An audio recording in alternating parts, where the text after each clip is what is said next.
Quoi de neuf, votre tribune sociétale? Nouveau format de Quoi de neuf. Maintenant, on vient chez vous, on vient dans votre entreprise vous rendre visite. Aujourd'hui, on va aller à la rencontre de Samuel Elémé, entrepreneur, journaliste et surtout grand pasteur. Je vous invite.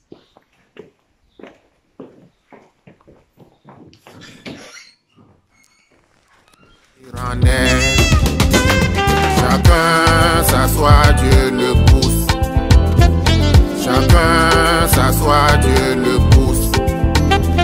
Chacun s'assoit, Dieu le pousse. Chacun s'assoit, Dieu le pousse. Samuel Elémé, bonjour. Bonjour. Merci en tout cas de nous avoir accueillis dans votre bureau, dans votre antre. C'est moi. C'est moi qui devais venir vers vous. Si vous m'avez fait l'honneur, je crois que c'est dû à mon âge. Ça, c'est le droit d'aînesse peut-être. Et quand c'est le droit du père, c'est différent encore. C'est le respect, en tout cas, d'être... Donc c'est moi qui vous remercie de vous être déplacé et de me faire cet honneur. Vous êtes un homme d'affaires, hein, différentes casquettes, notamment donc journaliste, cette passion pour la musique, entrepreneur, et puis pasteur aujourd'hui. Comment faites-vous déjà pour gérer toutes ces activités? Peut-être que c'est l'Ecclésiaste qui m'inspire, qui dit qu'il y a un temps pour tout. Donc, quand on part du principe qu'il y a un temps pour tout, ça veut dire qu'il y a un temps pour faire une chose, un temps pour faire une autre chose, un temps pour faire encore une autre chose et un temps pour se reposer. Et comme on dit, on a toute la vie, toute l'éternité pour se reposer. En tout cas, voilà, ça vous apporte différents types de lumière, d'inspiration, de passion. Oui, mais j'ai toujours vécu la foi, bien que je sois devant l'Église, j'ai toujours vécu la foi comme quelque chose de très, très, très personnel. En fait, ça ne se communique pas, ça ne s'explique pas, donc je n'en parle pratiquement jamais, parce que c'est chacun selon son appel et ses convictions. Vous voyez déjà tout ce que ça cause comme problème dans le quotidien, hein, même pour les États, ils n'arrivent pas à gérer. Des gens qui se disent d'un même Dieu, qui s'entretuent, d'autres qui se disent de ne pas connaître Dieu, qui ne font pas moins mal, donc c'est chacun selon sa foi. Et qu'est-ce qui fait justement que l'on arrive là, dans le globe terrestre? Le refus de l'autre, l'intolérance. Vous savez, s'il y avait cet élan fraternel qui a caractérisé l'humanité à une certaine époque, parce que quand j'entends des gens qui parlent de la France, mais ces gens ne connaissent pas la France, il y a certes des racistes, il y en a même en Afrique, et il y en aura toujours. Mais vous viendrez rarement dans un pays où vous n'avez même pas de papiers, vous tombez malade et on se dit il faut qu'on le soigne. En tout cas, chez moi, si tu tombes malade, si tu n'as pas d'argent, tu es mort. Et celui-là même qui vient te rendre visite à l'hôpital doit aussi payer. Vous parlez par exemple de l'Afrique, j'imagine? Oui. Le vigile qui est là. Je viens voir un malade. Lui, il regarde ailleurs. Hein. Je viens voir un malade. Ah, entrez, entrez. Qu'est-ce qu'il faudrait justement alors réapprendre l'éducation, montrer peut-être aux jeunes générations, oui, j'allais dire éducation française. C'est les repères qui manquent. C'est les repères qui manquent. Comment les retrouver justement ces repères? Quand vous allez au sud, il n'y a plus de repères. Tous ceux qui gouvernent, la plupart, ne pensent qu'à eux, leur progéniture, eux, et c'est fini. Quand vous venez de ce côté, il y a des années, il y avait le service militaire, il a disparu. On dit non, non, non, non, non. Il y avait la morale qui a aussi disparu à un moment, on ne l'enseigne plus, ça ne sert à rien. Mais si l'enfant n'a pas appris à dire bonjour le matin, ce n'est pas le soir qu'il dira bonsoir. Vous savez, un jour, j'étais à table avec ma fille qui voulait faire une connerie et je lui dis, attention, je vais me fâcher, je vais te taper. Et elle me dit, Macron a dit qu'on ne tape plus les enfants. Je lui dis, Macron, c'est ton père? Mais quelle est la marge d'éducation qu'on laisse aux parents maintenant? C'est un des dangers justement de la société? Un grave danger. Il faut qu'on laisse aux parents le soin d'élever les enfants avec une certaine rigueur.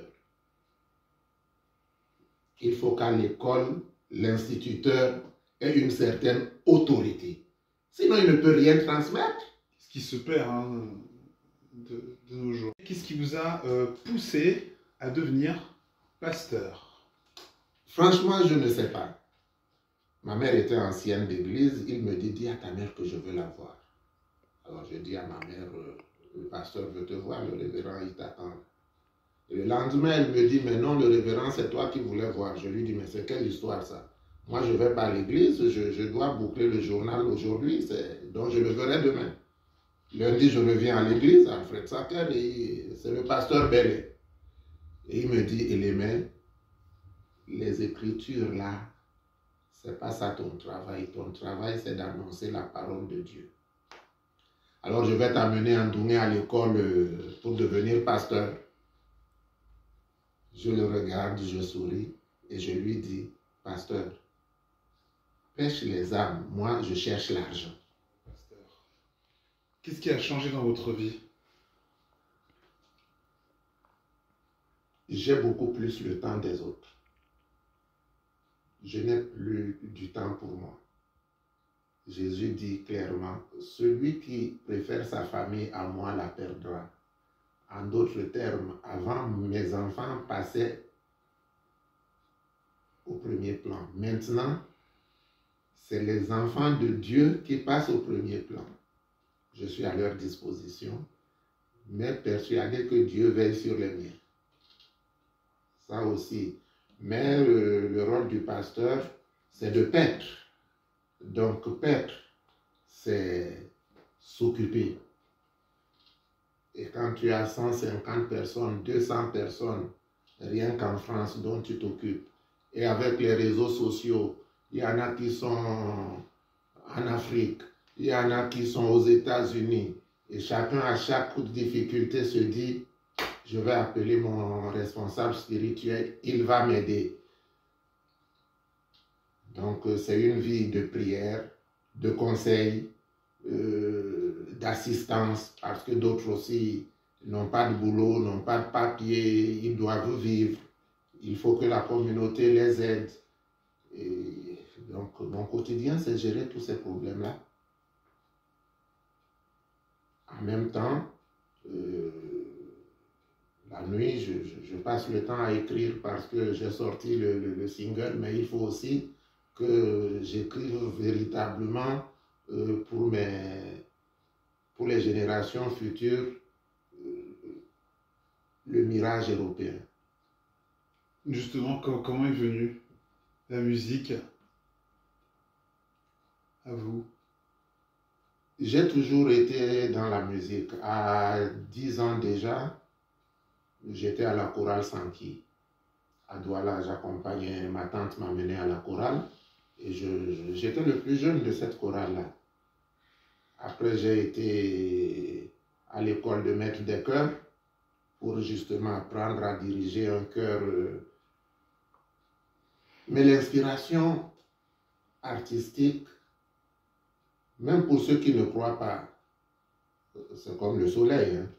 On dit que Dieu fait sortir le soleil ou la pluie sur ceux qui croient et ceux qui ne croient pas. Donc, si quelqu'un est extrêmement doué, on te dit, Beethoven, quand il a vu piano, il a commencé à jouer.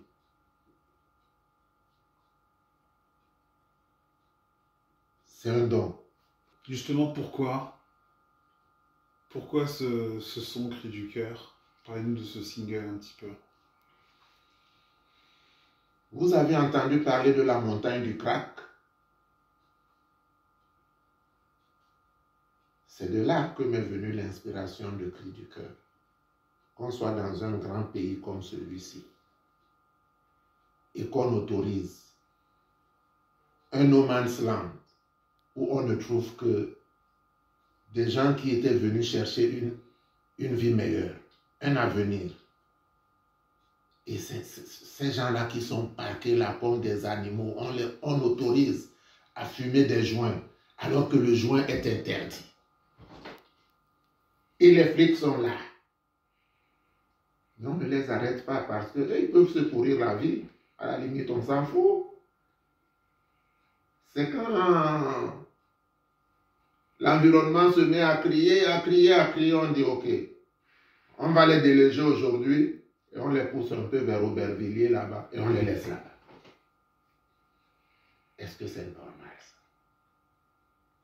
De vivre entre le shoot, le joint et les restos du cœur.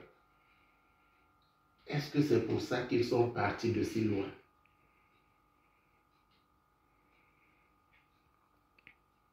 C'est pour ça que j'ai poussé ce cri du cœur. Parce qu'il y a énormément de souffrance, énormément de misère. Il faut qu'on regarde dans les portes de Paris tous les esprits.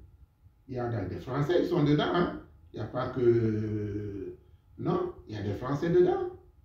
Quand tu vas dans les métros, ceux qui dorment là la nuit, c'est des Français. C'est des Français. C'est des Français. Et pourquoi? Et il y a des cadres dedans. Il y a eu un problème de ménage, on l'a jeté dehors, c'est la femme qui doit garder la maison avec les enfants. Lui, il s'est retrouvé dehors, le pire, il a déprimé, il a bu 2-3 piches de vin, il ne se remet pas debout.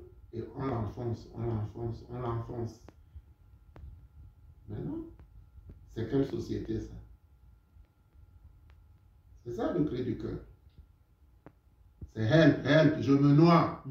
Comment est perçu, Samuel, le fait que vous effectuez de la musique par les homologues, les collègues, les autres pasteurs? Comment on perçoit ça dans le milieu? Est-ce que c'est bien vu? Non, mais je ne le fais pas pour eux. Vous savez, j'ai cet avantage-là de ne faire que selon mon inspiration. J'étais très proche des pontes du régime chez moi. Et quand je dis des pontes du régime, c'est des très grands. Et ceux qui m'acceptaient, j'étais avec eux. Quels sont vos projets à venir? L'association, qu'est-ce qui nous amène de bon nous concernant? Je vais continuer à chanter parce que là j'ai un album en chantier qui s'appelle Lampedusa. Lampedusa, pour ceux qui ne le savent pas, c'est le plus grand cimetière d'Afrique, alors qu'il se trouve en Italie.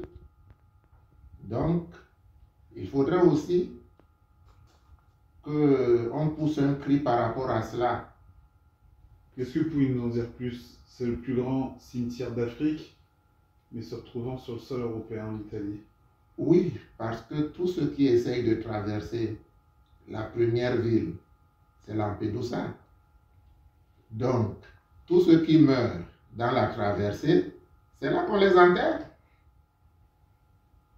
On ne renvoie pas les corps, tu es Camerounais, tu es Béninois, tu es Ivoirien, tu es Sénégalais, tu es Congolais. Ton cimetière, c'est Lampedusa. D'ailleurs, moi, je regrette de n'avoir pas commencé plus tôt. Parce que 95% d'artistes africains ne chantent que l'amour. Et 95% de ceux qui chantent l'amour là 90% ne sont même pas mariés. Ils chantent quel amour? Ils chantent la prostitution. On ne peut pas prostituer le continent. Il y a des sujets sérieux qui doivent être abordés. C'est pour ça que j'ai accepté d'entrer dans le studio pour apporter ma contribution. C'est pour apporter ma contribution. C'est pas parce que je vais être dansé dans les bars. C'est pour ça que je ne mets que moins d'1 minute de rythme dans Cri du cœur. Je pouvais mettre 3-4 minutes de rythme, ce serait faire comme les autres. Danser jusqu'au matin, tout va bien. Mais tout va mal. Samuel, merci en tout cas. C'est moi. Pour cette interview avec honnêteté, passion et cœur. C'est moi qui vous remercie, qui remercie vos nombreux auditeurs et téléspectateurs et qui vous dit rendez-vous pour Cri du cœur promotion, rendez-vous pour Lampedusa et d'autres encore qui vont sortir. On se donne rendez-vous alors. Merci Samuel Elémé. C'est moi. France d'en haut, France d'en bas. Les écarts se creusent.